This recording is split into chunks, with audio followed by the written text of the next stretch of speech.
Hey guys, it's me, Kara. I am in a new location. I'm at my new house. I don't know how we feel about this filming setup yet, but I do have Joe Cool with me. I have my reading chair. I have my little bookshelf. And this is what it's gonna be like for now. So I hope, I hope it goes well. I also ditched my microphone because it stopped working, and so now we're just gonna have the regular good old iPhone camera microphone, which works pretty well for most of my videos. So we're just playing it by ear. We're seeing how it goes. Every day is a new day. Great. Also, I don't like the shadow, but the natural lighting makes up for it, hopefully. So yeah, today we are going to be talking about all the books that I read in May. Hopefully I get this video up quickly because I am always pretty late on my wrap-ups, but that's kind of beside the point. Let's just get right into it. I had plenty of really good books this month. I had a couple of duds, but overall I think it was pretty freaking good reading month. I read 13 books, which is on the higher end of my monthly average. And the first one that I started with was Fruit of the Dead by Rachel Lyon. This book is a Persephone and Hades retelling, but it's set in a contemporary time period where the main character, her name is Corey, which is a play on one of Persephone's other names, which is Corey. If you know, you know. If you've read Lore Olympus, you know that, which I think is kind of fun. And her mom's name is something weird in the book, but it's Persephone and Demeter and Hades retelling, right? So Corey is a camp counselor. She's just turned 18 and she just finished her last summer as a camp counselor at this camp. And on her very last day there, one of the campers' parents shows up to like the last performance of this little play that they're doing at the summer camp, and there's murmurs about how he's this billionaire and he can open up all these opportunities for her. And apparently his kid has like really taken a liking to Corey, so he's intrigued by that and he asks her to come be a nanny for the summer. And she's like, okay, because she's, as this character, kind of a little bit ditzy, a little bit disillusioned. She's a little bit of an airhead. It's giving very much like young vibes, right? So she goes and does that on his private secluded island, and none of these red flags are raising for her. There's another thing about this man though too. He owns a pharmaceutical company and they are like patenting this, I think it's some type of painkiller that's supposed to have minimal side effects and isn't addictive. And so you can see where that's gonna go. And then the mom character, she's like a CEO of a food company that like manufactures seeds, and it's like one of these like big agribusiness firms, something like that. And she doesn't know where her daughter ends up going to because Corey kind of makes this decision like super last minute, can't get a hold of her mom's overseas, and then her mom starts freaking out because she can't find her daughter. So then it's kind of this whole journey of Corey going through this experience with this guy and nannying his kids, and then her mom is trying to like figure out what's going on. So it was interesting. It was written in an interesting way where it didn't have any quotation marks, which I thought it wasn't unreadable. It was just a little weird, but it kind of made it all a little bit more fever dreamy. It was definitely very like Mona Awad fever dreamy, especially Corey's parts. And then the mom's parts were just very much like you can feel this maternal female rage just emanating off of her. So it was very evocative and very interestingly written, but it didn't really take the route that I thought it was going to go. It wasn't really so much about Persephone and Hades as it was about Persephone and her mom and that whole part of the myth. So yeah, I thought it was good. It was interesting. It was a little bit more like sad than I thought it was gonna be, but I liked it overall, and I think I gave it 3 stars. I don't know why I didn't rate it higher. I can't really like put my finger on it. But it was a pretty good read. If you are a fan of Mona Awad or a Tessa Moshfegh, I think that you would like this book. Or Greek mythology retellings, definitely give it a try. Okay, next book I read was Who the F Cares by Huda Fahmy. This book is the follow-up to her first book. It's semi-autobiographical graphic novel, and in this one Huda and her family go to Disneyland, and of course, you know, Huda and all her sisters wear hijabs and they're Muslim, and they, you know, pray in public places. I don't remember how many times Muslims pray per day, I'm sorry, but yeah, so they go to Disneyland. It's like a little family sisters bonding trip, and it's about Huda's relationship with her sisters and being Muslim young women who are growing up and like have these different social norms than other teenagers do. And I really liked it. I thought it was super sweet, and I really like that it's based off of Huda's own life, and I just enjoyed reading about someone who has a different cultural and religious background than me. And I did read this one for a diverse baseline challenge. I think I used it as the prompt C to read a book by a BIPOC author with a teenage main character, which is Huda, of course. Next, I read 14 Days by Margaret Atwood. Well, it's edited by Margaret Atwood and Douglas Preston, and there's a whole bunch of other authors because it's an anthology novel, which is really cool. Basically, it's a novel that takes place during COVID, during the lockdown, which normally I wouldn't be inclined to read a book set during COVID. I've kind of historically avoided those books because, I mean, we're not really so far away from COVID, and I feel like it's, I don't know, this one was a super highly anticipated read for me, and I was a little bit disappointed by how it all turned out in the end. But I will say that I thought it was super clever the way that it's set up to read just like a normal novel. And then you just go through each chapter is like the day that it is. So I think there's like 14 chapters in all. And then there are a bunch of different characters that we meet on the roof of this apartment building. It is told from a first person point of view. Mostly, like, we have a narrator who is the superintendent, the super for the apartment building, who inherits it from her father, who is now in a nursing home. She can't get to the nursing home because it's during COVID, and so she like moves into the super's apartment, and she finds this little book about all of the tenants that live in the building, and there's like nicknames for all the tenants. So she just gets to know the tenants, like, and kind of makes connections based off of that, based off the nicknames that the previous super had for them. And then they all end up telling these stories on the roof to just kind of, you know, connect with each other and get out of their own lives for a minute. So every night they meet up there and they tell stories, and there's a whole bunch of different characters. And the cool part about this is it is written by like 30 something different authors, but you don't know who writes what story from which character until the very end. There's like a little like about the authors for each of the author and which characters and which stories they wrote, which was kind of cool. I feel like the voices overall were pretty cohesive. Like, it did make sense to read it as a novel. Some of the stories were a little bit like long-winded or just didn't really make sense or didn't hit right with me, which is understandable because it's written by so many different authors.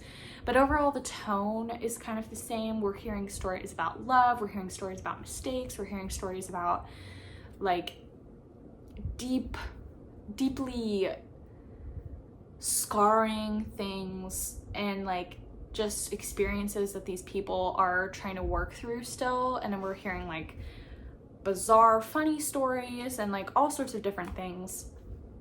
And then at the very end of the book, we find out a big twist about a lot, like pretty much all the characters and like the setting that they're in. I can't really say what it's about, what the twist is, but I will say at first I was a little bit disappointed by the twist. And then once I, ended the book and everything kind of wrapped up, I was like, okay, that actually does make some sense, and it feels all the more haunting for what it is. And I appreciated that. I don't know. It was a little bit contrived, but also like what else are you gonna expect from a book like this, you know? I thought it was ambitious, if not like, it's an ambitious project. I don't know if I would say that they were successful in creating the book that was they set out to create, but what we did get is really cool, and I can appreciate all of the stories that were told the way that they were told. It does get a little bit repetitive sometimes because we just, you know, go through the motions the same day every day, and the narrator is just, you know, going through her day and then doing the same thing, and they kind of have the same conversations before they get into the stories. But I don't know, I guess that's life. So I liked it. I think I gave it 3 stars just because I was a little bit disappointed. I don't know, it wasn't like particularly outstanding to me, and honestly I think Douglas Preston wrote and edited a lot more of the book than Margaret Atwood did, but I will read anything that Margaret Atwood publishes. So next up, I read Our Missing Hearts by Celeste Ng. I read this one for the diverse baseline prompt A for May, which is to read a book by an AAPI author. This is not the only book by an AAPI author that I read this month, but it's one that I've been wanting to read for a long time, and it was also on my 24 and 2024 list. So I took this opportunity to listen to the audiobook of it. If you didn't know, I love Celeste Ng. I really love Little Fires Everywhere and Everything I Never Told You, I think is what the other book is called. I read those in high school and I loved them, and they've always had like a special place in my heart. So I've been really looking forward to this book, and unfortunately I was disappointed about this one too, because it just wasn't the Celeste Ng that I know. And to be fair, it's been a long time since I've read her other 2 books, but they're way more like, all 3 of them are kind of family dramas, to be fair.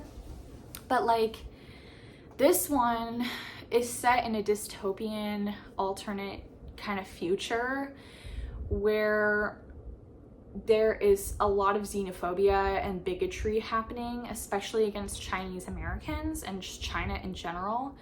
I won't give too much away about the plot or like the world that we're in, because honestly I don't really understand the setting too much. Like, it's not really revealed why, but I guess that kind of makes sense. Like, I don't know if we're really supposed to know why. It's just kind of aimless bigotry, which, you know, is more scary than something that has a reason to it.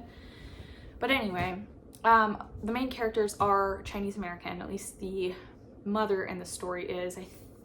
I don't know that the father is. I can't remember, honestly. The most important thing is that the mother is Chinese American, and I think her name, I forget her name, Margaret.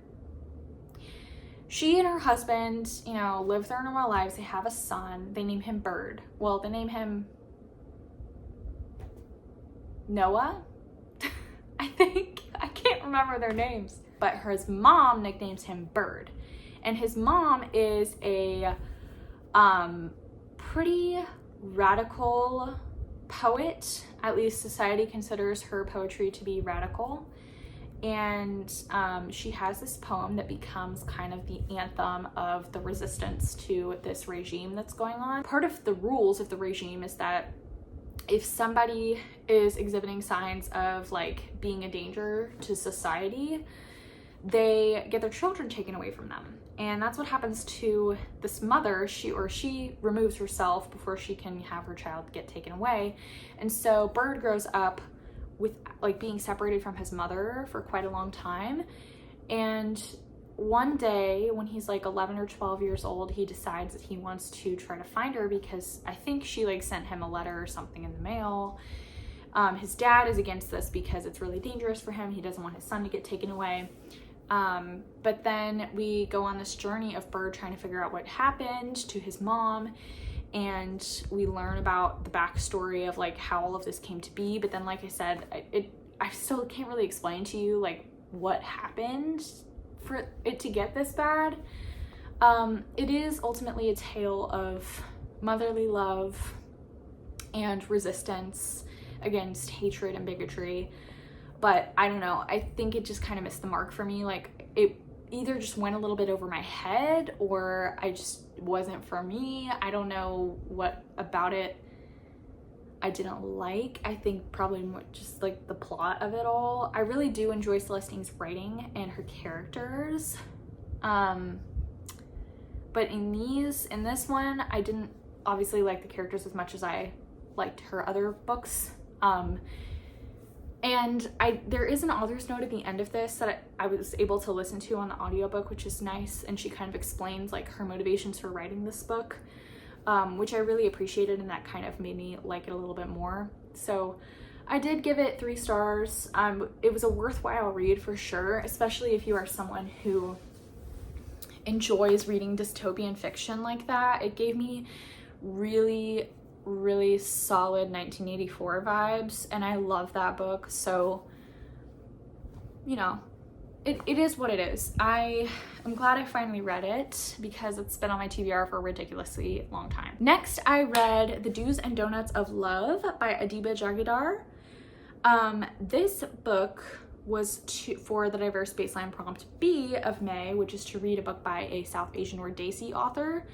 And Adiba Jagidar is Bangladeshi, and so is the main character of this book.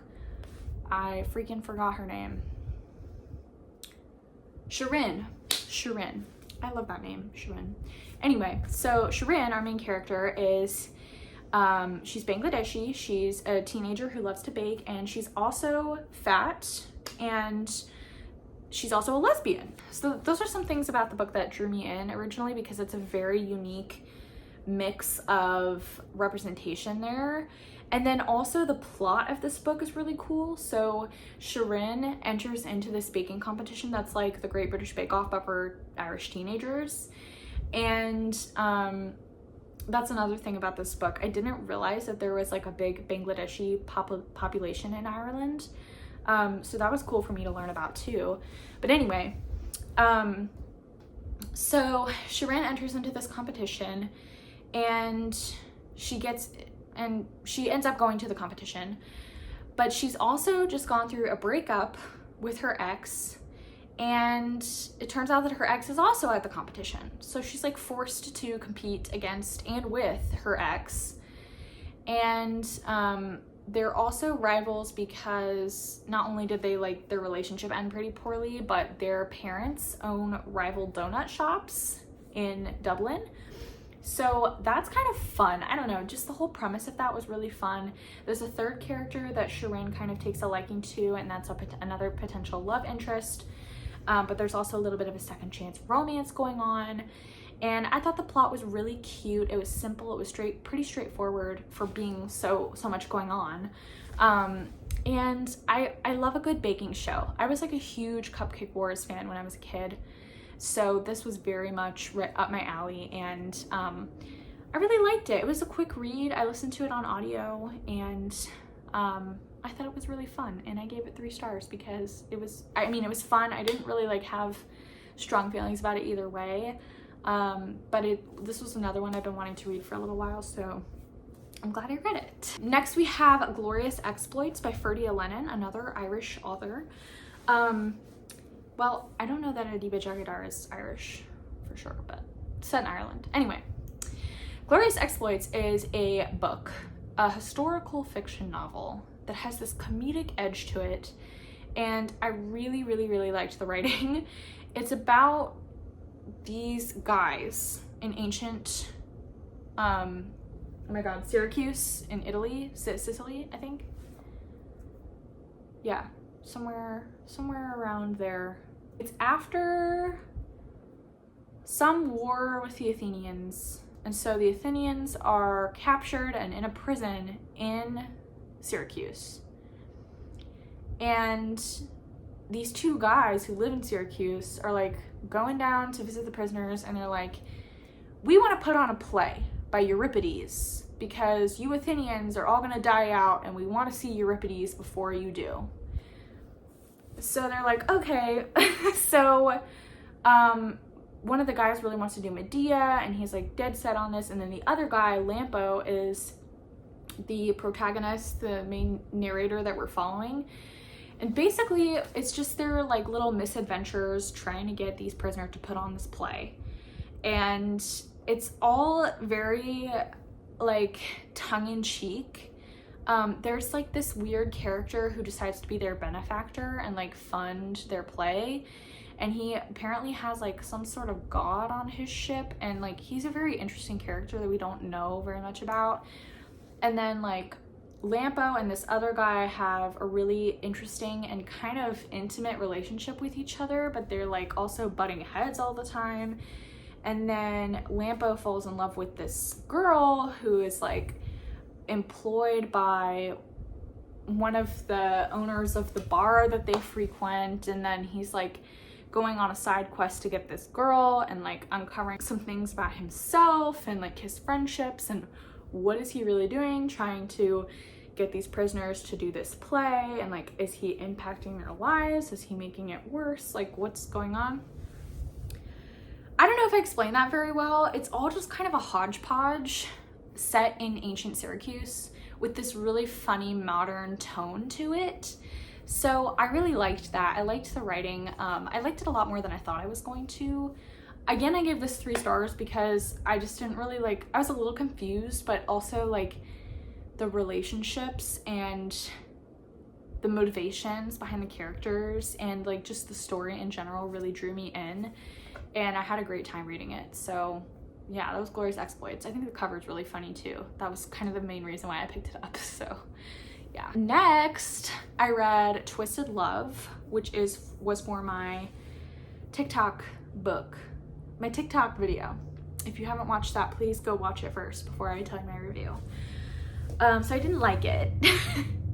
I give it 2 stars. I did listen to it on audio, which I think I enjoyed it more because I listened to it on audio. And to be fair, it was very entertaining, especially on audio, like when I'm walking my dog and listening to the audiobook. I don't think I could have finished it if I had just read it though, like straight up. If you don't know what Twisted Love is about, it is a pretty quintessential TikTok romance book that is about a girl who is in college, and she has an older brother, and her older brother is leaving for a year. So he enlists his friend, his real big scary man friend, to move into his house next door to his sister and watch her for a year like a weirdo. And then they fall in love, and this man is bad news. I do not like Alex Volkov. We do not stand Alex Volkov on this channel. It's just toxic and messy. And then there's this whole side plot that happens in the book that really has nothing to do with their romance at all and just makes everything more complicated, and I didn't like it.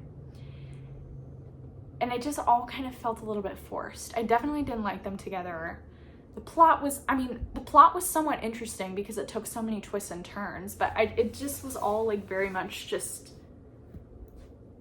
what? That was me the entire time I was reading this. So yeah, I don't know. I don't think I'm gonna continue in the series. If you want to hear some more of my thoughts, go watch that video because I get a little bit more heated. But overall, it didn't impact me very much to read this book in a positive way. So that was Twisted Love. The next book I read was one of my favorites of this month, which is The Paris Novel by Ruth Reichel.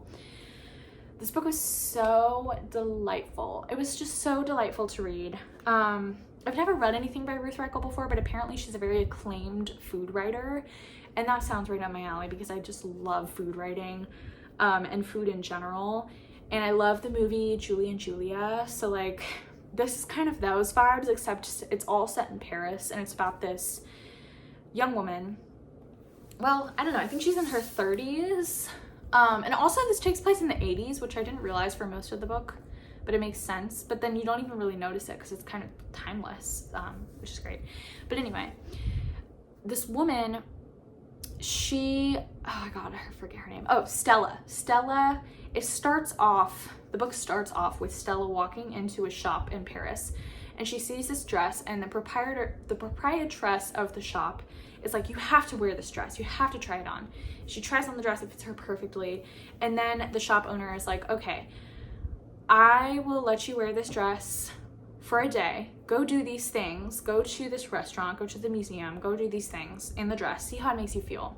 If you don't like it, you can come return it, whatever. So she does that, and then we learn about like why she's in Paris in the first place, because her mother passed away and she and her mother did not have a good relationship, and there was something really, really traumatic that happened to her right off rip in her childhood, and we learn about it on like the 20th page. Actually, not even, it's like in the second chapter. So Stella's kind of hesitant to come to Paris. She's not really sure why her mom sent her there, all of this stuff. And then we learn about, you know, why she has all these hang-ups about her mom throughout the book. She meets a bunch of influential people that she becomes close to. She gets this kind of found family vibe going. She goes to all these different places.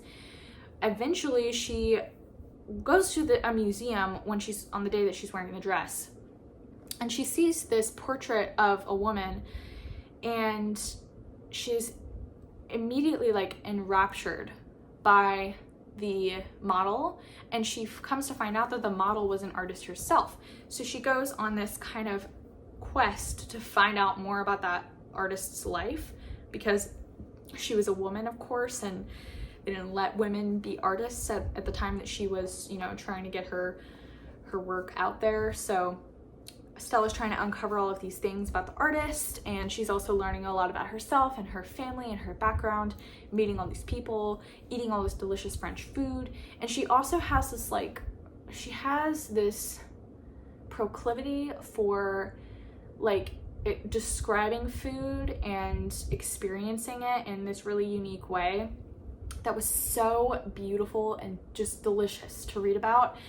I will say, like, the reason I didn't give this 5 stars is because I feel like there were some parts of the plot that didn't really feel necessary, especially the whole trauma thing in the beginning. I feel like we could have gone the whole book without knowing that, because it doesn't really impact the ending very much. It's more about her figuring out why her mom sent her there, versus like the beginning, and the trauma is about like why she doesn't like her mom.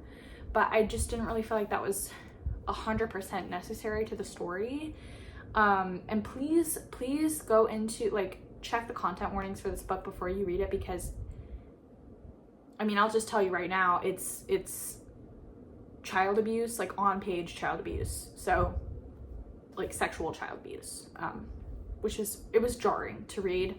And then we just don't really touch on it like for the latter half of the book at all, which I don't know. That was a little bit weird. But the rest of the book was so good. It made me homesick for France, and I've never even been to France. So, you know, if that sounds like your cup of tea and you're willing to be wary about that plot point, you know, I would check it out. I really liked it overall. I really liked it. The writing was great. The atmosphere was great. The characters were really great. We see a lot of characterization of Stella throughout the whole book, which is great. And then take a shot every time I say great. The found family was my favorite part. It was just so, yeah, it was really good. I gave it 4 stars. I don't know if it would have been a 5-star if it didn't have that trauma in the beginning. But regardless, 4 stars is still a great rating. So I'm very happy with it. Next, we have A Good Girl's Guide to Murder by Holly Jackson. This is another TikTok book that I read for that video. This book is everywhere. I mean, like, this book is a very highly rated, very, very widely talked about book. And I never really had like a whole lot of desire to read it before, but I'm glad I did. We follow Pip, who is a high schooler, and she has to do this project, like a capstone project.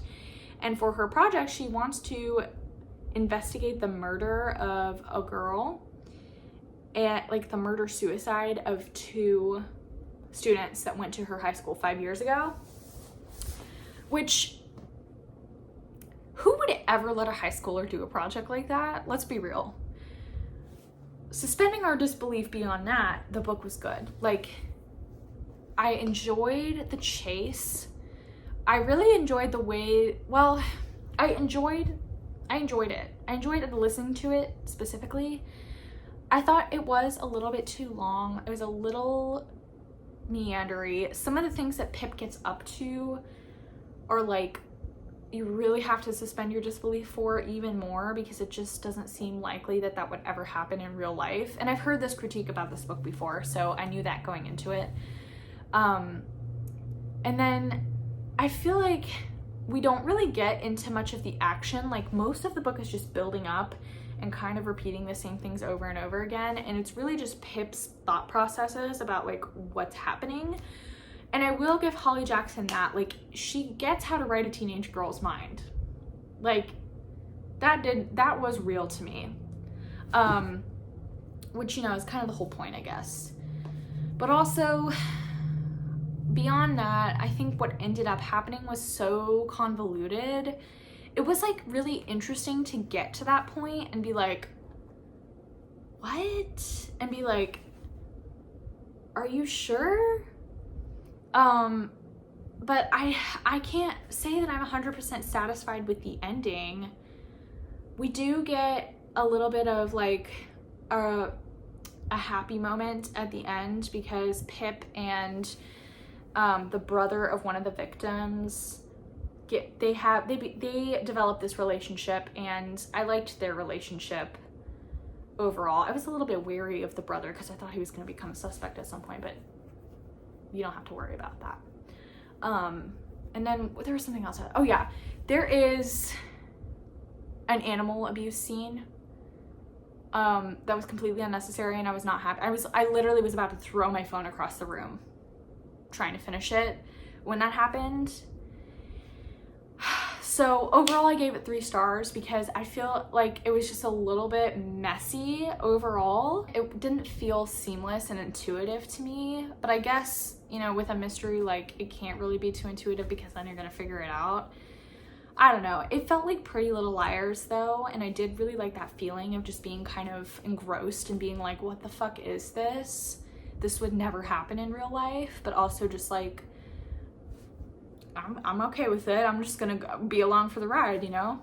So yeah, I liked it. I don't know if I'm gonna continue in the series. I don't really, like, the way that it ends, it doesn't really lend itself to more, I don't think, but yeah, I don't know. I thought it was fun. I kind of get the hype. Next up, I read another disappointing book, which is Dragon Fruit by Makia Lucier. This one, I really wanted to read because I don't know, the premise sounded really fun and the cover is so cool. Basically, we are in this world. It might be basic for saying this, but it reminds me of Moana, like, just because of the setting and the characters, and even like they have like markings and tattoos that have the ability to move and like morph and turn into real things, and that reminds me of Maui. So yeah, but basically we follow this girl named Hanalei, and she's in exile from this island called Tamarind, and she's exiled because, well, actually I don't want to give too much of the plot away because I feel like that was kind of, I don't know, that was the most interesting part about the book. Like, the plot was interesting. It's basically about this fictional version of the Pacific Islands, and there's a kingdom that somehow multiple people in the kingdom were cursed or like poisoned, and the only way to save them is by retrieving a dragon egg, which is called dragon fruit. And we have these like mythical sea dragons that live in the world, and if you get one of the dragon eggs, you can like use it to kind of reverse a curse or make a wish come true, something like that.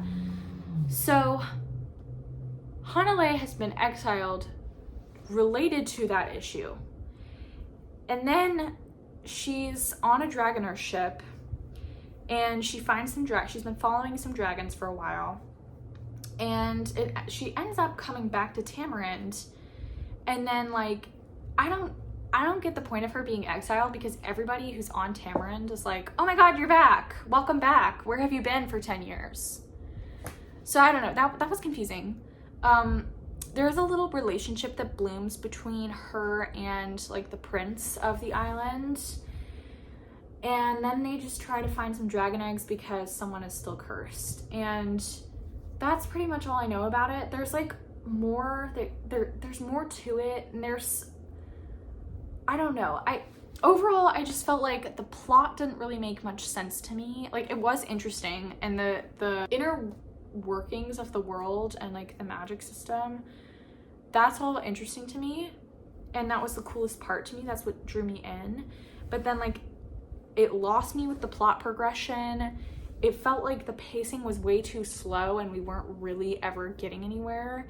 And then I just didn't understand any of the characters. Like, we never really know what their motivations are, except Hanalei.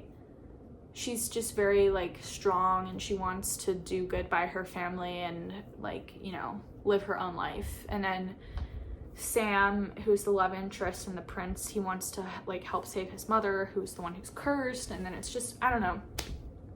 I really can't explain it. I really don't know what happened. Like, the plot just completely flew over my head. And I don't know if it's because I listened to it on audiobook, but usually that helps me intake the plot more.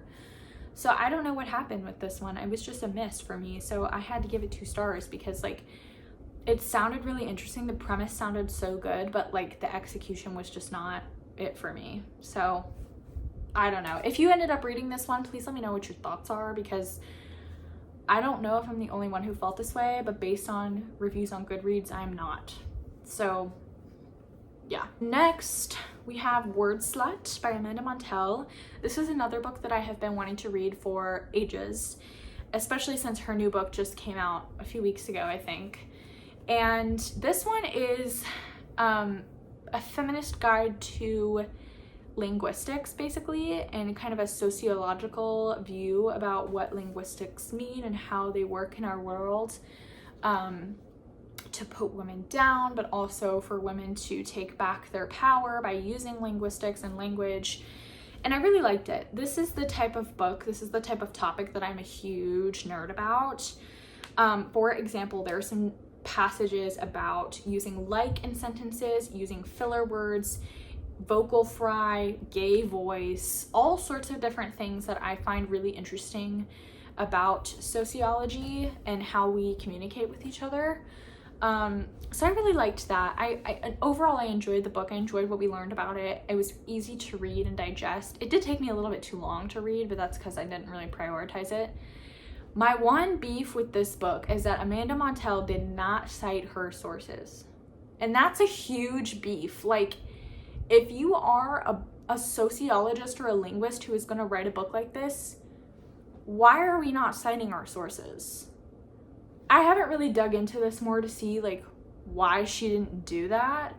There's not even a bibliography. There's plenty of footnotes, but there's no bibliography, there's no citations, there's no nothing. So I don't get that. I don't know, like, I just couldn't take her very, like, I valued what she was saying and like what she was writing about, and I think she has really good things to say, but I couldn't take it seriously at the end of the day because I'm somebody who has, like, I need to have scholarly sources, y'all. Come on. Like, I don't know. I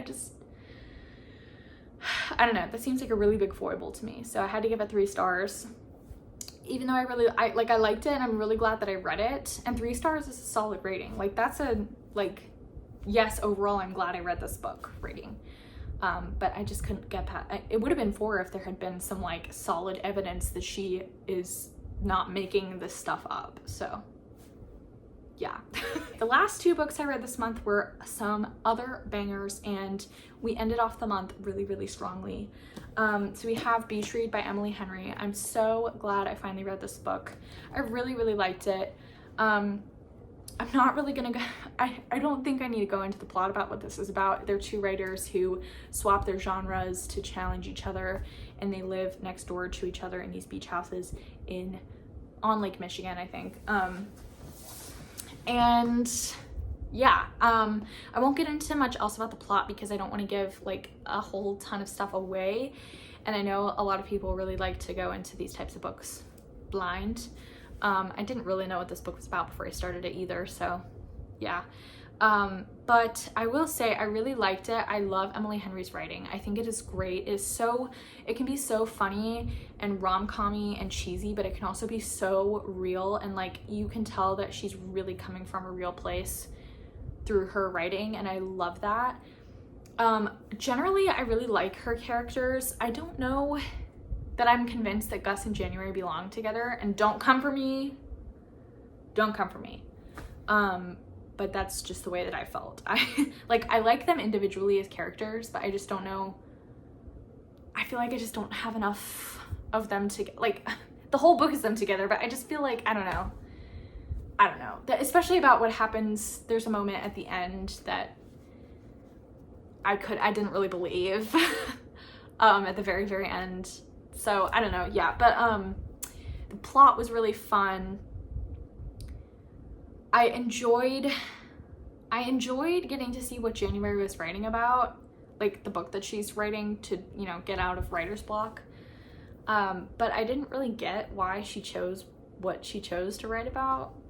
And then also there's this whole kind of subplot of Gus originally wanted to write about, read a novel based on a cult, and he had like set up all of these meetings with ex-members of the cult. And then he like takes January to the meetings, and I don't really get the point of that. I mean, just from a story perspective, like it was interesting, but it wasn't really like, it didn't really add like a chill factor or anything. It was just kind of like those were Gus's excursions that they went on, and I don't know. I don't know. I thought it was a little weird, but I'm not gonna think too much about it. I think it was cute. I think it was fun. It was a good beach read for sure. I wish there was some more beach to it. I have said that. I said that in my TikTok video where I read this. But you know, for a book being called beach read, there should have been more beach. That's just my opinion. But yeah, I did give it 4 stars because I gave People Meet on Vacation 4 stars, and I feel very similarly about these books. Like, plot-wise, there are some things that bothered me. Character-wise, there's some things that bother me, but overall, I had a really good time, and I'm like glad that I read the book, and I really like the writing, like in general. So it's kind of how I feel about Ali Hazelwood's books too. Like, I really like the authors, like what the author has to say and the author's writing style and like the author's work that they're putting into it, but I don't always necessarily agree with the characters or love the plot. I don't know. Those are generally things that I look for in a book, but something about Emily Henry and Ali Hazelwood just had me in a chokehold. So yeah, that was Beach Read. I'm glad I read it, and I'm super excited to read the rest of her books. Last but certainly not least, the best book I read this month, possibly, it's in the running for best book of the year, okay? The Invisible Life of Addie LaRue. Y'all, I just have to say, I finished this yesterday, and I have not been able to stop thinking about it since. So much so that I went and bought a copy. I bought a paperback copy so I could reread and annotate it, because this is almost, you can bet your bottom dollar that I am going to reread this book. Maybe not soon, but like for sure. So I'm so happy that I read this finally. It was so, so good. I've never read a V.E. Schwab before. This was my first one, and it will not be my last. I loved the writing. It was so lyrical. It was so beautiful. It was so digestible. It didn't feel too pretentious. It didn't feel too like flowery. I mean, it was just the right amount. And I listened to this on audiobook too, and Julia Whalen narrates the audiobook. And y'all, if you have not listened to the audiobook of this book, you have got to drop what you are doing and pick it up right now, because it is so worth it. It is so good. I was able to get it in one day on Libby, which I'm so happy about. it was just everything. It was everything I wanted out of this book. It was so good. And I read it in 2 days, and I don't really know what else to say about it. I mean, you know what the plot is about. It's about Addie LaRue. She makes a deal with the devil, and she gets to live forever, but everybody forgets her. And then one day, somebody remembers her, and that's where the rest of her life begins, and it is so good. My only critique about this is that I feel like we could have visited more places throughout history, because she lives for 300 years. And we only ever see her like in Europe and the United States, which is fine because like I get that that's the perspective E.E. Schwab was writing from. And historically speaking, that makes sense for Addie to go that way, you know? But I will say, I agree with a lot of the critiques that With Cindy has about this book that she talked about on her channel in her video like 3 years ago when she reviewed this book. So I highly recommend watching that video because I really, really, really like what she has to say about the whiteness of the book and like why we don't go to these places. But it's just something to consider because I did love this book. Like, I loved this book. I loved it. I'm so glad I read it. And I just have to say that I think everybody should read the book and form their opinions of their own, of course. That's it. That's everything I read in May. It was a great reading month overall. I did have some disappointments, but I also had some really, really, really good reads. And I had a fun time overall. I'm really like feeling good about reading right now, especially just having finished this book. Like, everything is right in the world. So I'm very happy about that. The only thing else I have to say is thank you for watching this video and for being here with me.